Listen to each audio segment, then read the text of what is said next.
특검이 네. 이상한 구형을 했으면 모르겠거니와 사형 구형을 했으니까 법률적으로는 어떻게 판단한다가 나왔잖아요. 네, 네, 그렇죠. 근데 그 사람을 죽여버리는 방법도 여러 가지가 있는데 윤석열 씨가 쓰는 방법은 기가 막혀 죽게 만드는 거예요.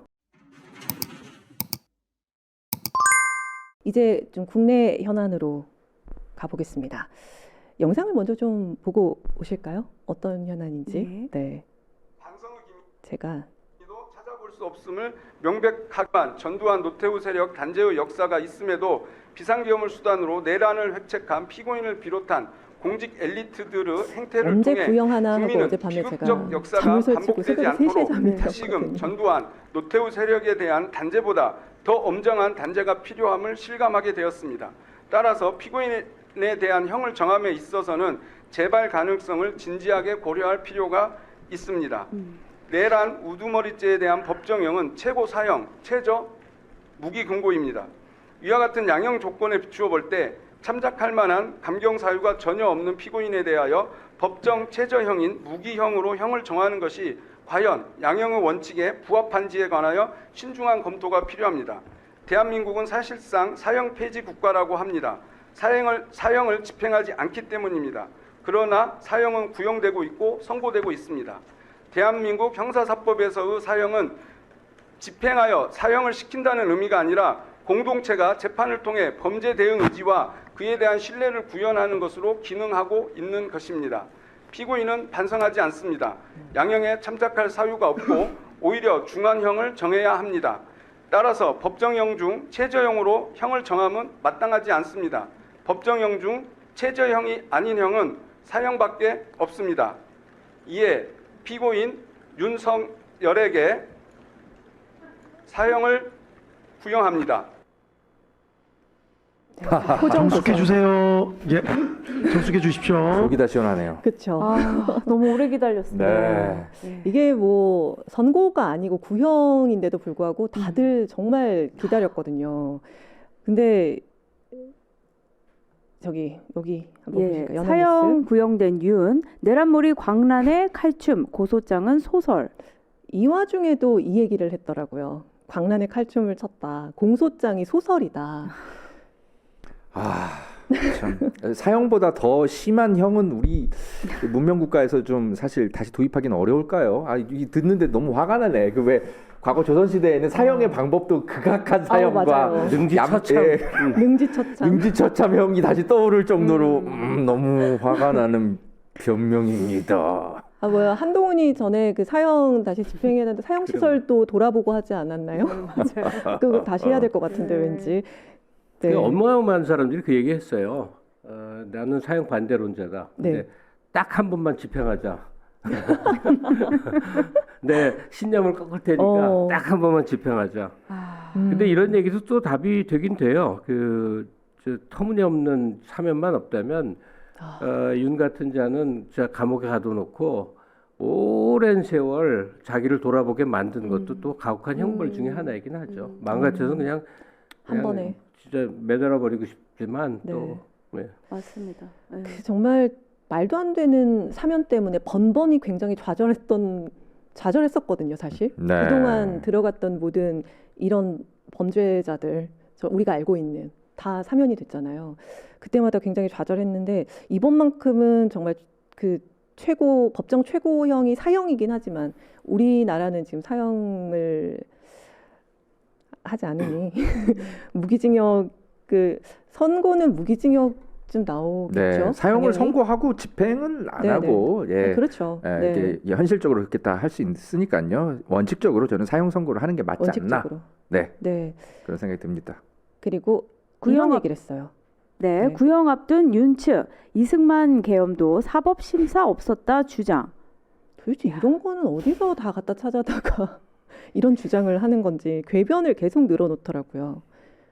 그리고 또 보면 전 이 말이 굉장히 조선일보 윤 측 파급 효과 적은 메시지 계엄한 것, 대통령의 고유 권한. 대통령의 고유 권한인데 이렇게 얘기를 하더라고요. 대통령인 시절에 본인이 일으킨 것이니 그거는 법의 그 판단을 받아서 안 된다. 이재명 대통령과 똑같이 해라 이렇게 얘기를 하더라고요. 근데 이제 특검이 네. 이상한 구형을 했으면 모르겠거니와 사형 구형을 했으니까 법률적으로는 어떻게 판단한다가 나왔잖아요. 네, 네, 그렇죠. 근데 그 사람을 죽여버리는 방법도 여러 가지가 있는데 윤석열 씨가 쓰는 방법은 기가 막혀 죽게 만드는 거예요. 계속 기가 막힌 소리를 하잖아요. 아, 예.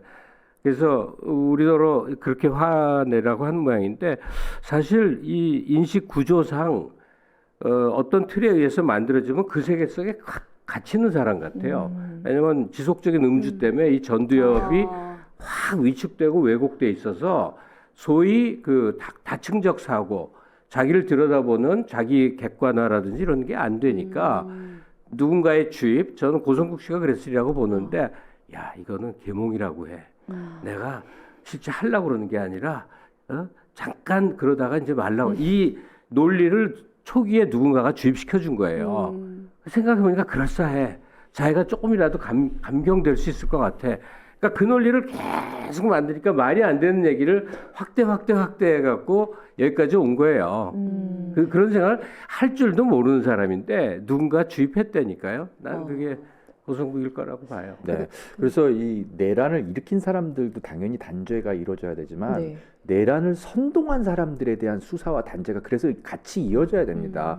우리가 이제 사실 고성국 TV나 그 당시에 내란 선동 했거든요. 그랬죠. 네, 내란 선동도 범죄인데 아직 우리 사회의 역량이 뭐 여러 가지 뭐 해결해야 될 게 많아서 내란 선동에 대해서는 아직까지는 뭐 수사라든지 단죄가 이루어져야 될 이런 것들이 조금 뒤로 미뤄지고 있는데 우리 평론가님 말씀을 들어보면 고성국 씨가 지금 뭐 국민의힘 뭐 입당을 입당했어요. 한다라는 이런 뉴스가 나오고 있잖아요. 참 잘했어요.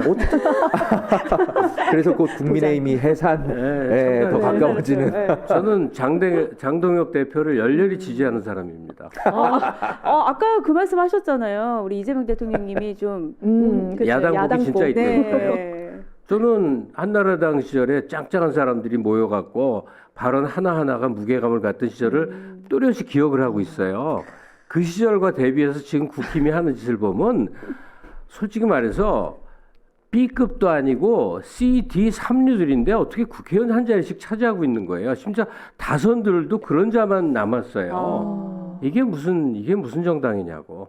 그러니까 윤석열이 그 정당이 배출한 대통령에 딱 어울리는 사람이긴 했는데 맞네요. 그 당이 계속 하긴 뭐 또 그런 사람들을 대리하는 것도 존재는 하긴 해야 되겠죠. 네. 뭐 얘기가 나온 김에 네네. 그 이제 오늘 고발 뉴스의 썸네일에 맞는 조금 분석을 해드리면 네. 국힘당이 과연 해산될 수 있을까?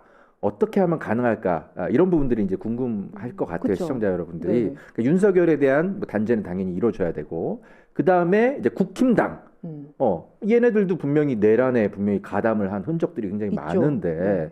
이런 것들로 이어져야 되지 않을까. 그래서 제가 이제 이번에 이제 구형 이제 선고 이루어지겠지만 특히 이 국힘당이 해산이 되려면 국회 의정 활동을 방해한 흔적들이 법률적으로 인정이 돼야 됩니다. 그게 그래서 이제 추경호 원내대표가 재판에 이제 국회의 의결을 방해한 지금 혐의로 지금 재판이 시작되고 있잖아요. 그런 부분들이 인정이 돼야 국힘당이 내란에 가담한 것이 되고 그래서 국힘당 해산 신청을 할 수가 있는 거거든요. 법무부에서 아마 이제 논리를 만들어 가고 있을 텐데. 근데 이번에 이제 특검이 구형한 내용들을 보면 국회의원 체포나 이런 거에 가담한 사람들에 대해서 그러니까 조지호 전 경찰청장이라든지 뭐 윤승현 전 경찰청 수사기획관 등등에게 징역 15년 이상의 아주 강한 구형을 했어요. 이런 부분들이 지기현 판사가 실제로 유죄 인정을 해야 국힘당의 해산으로 인정이 이어질 수가 있는 근거가 마련이 됩니다. 그래서 당연히 윤석열은 사형돼야 되고요. 그리고 국회의원 체포에 가담한 조지호, 윤승영 이런 사람들, 목현태 전 국회 경비대장 이런 사람들, 네. 이런 사람들에 대해서 지기현 판사가 유죄 선고를 하느냐가 굉장히 중요한 관건이 될 겁니다. 그래 이게 유죄 인정이 돼야 이제 추경호 전 원내대표에 대한 판결에까지도 영향을 줄 수 있거든요. 그런 부분들을 예의주시하면서 계속 좀 언론들이 분석을 좀 해야 됩니다. 그런데 뭐 직위원의 판결을 사실 그래도 판결은 이 구형에 맞춰서 할 것이다라는 그 굉장히 보통 말하는 뭐 나이브한 음. 그런 예상도 있긴 하고, 근데 지기현이 그동안 해온 행태를 보면 좀 불안함도 없잖아 있긴 합니다, 그렇죠. 사실. 그러니까 계엄 이후에 그 천하의 논객들이 허구한 틀려왔잖아요. 그래요, 맞아요. 예측하면 다 틀렸어요. 네. 왜냐하면 합리적으로 예측하니까 틀리는 거예요. 말이 안 되는 일이 계속 벌어진 거죠. 네. 근데 저도 하나 뭘 생각해 왔었냐면 그 이재명 대표 시절에 저 대선 못 나오게 하려고 이제 조희대가 파기환송을 1차 했잖아요. 그렇죠.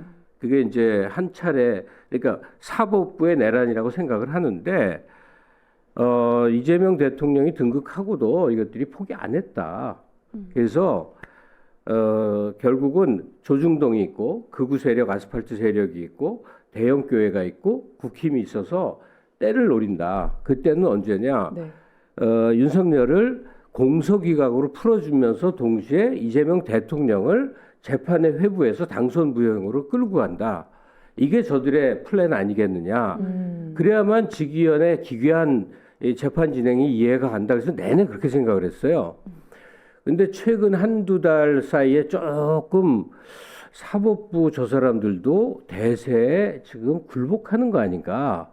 그 계획을 접는 게 아닌가.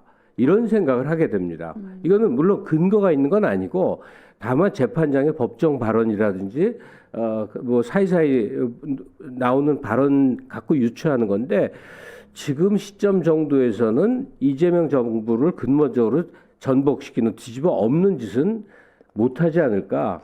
그렇다면 지기현도 판결을 정상적으로 하지 않겠는가. 그러니까 무죄 방면 그러니까 지기현이 제일 낮게 줘봐요. 저 무기징역이거든요. 사형에서 이제 한 단계 낮춰준다 한들 그게 그거가 되는데 공소기각으로 그 풀어줄 생각은 못하는 단계까지 오지 않았나 하는 생각을 합니다.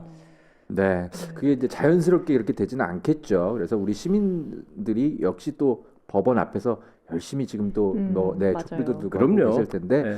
이게 구형입니다. 말씀대로 구형이죠. 이렇게 지기현이 받아들인다라는 그럴 가능성이 매우 크지만 우리 평론가님 말씀처럼 그런데 이게 역시 저들은 저 내란을 일으켰던 집단이기 때문에 가능한 최악의 상상을 해가면서 역시 시민사회가 긴장하면서 감시를 해야 됩니다. 네.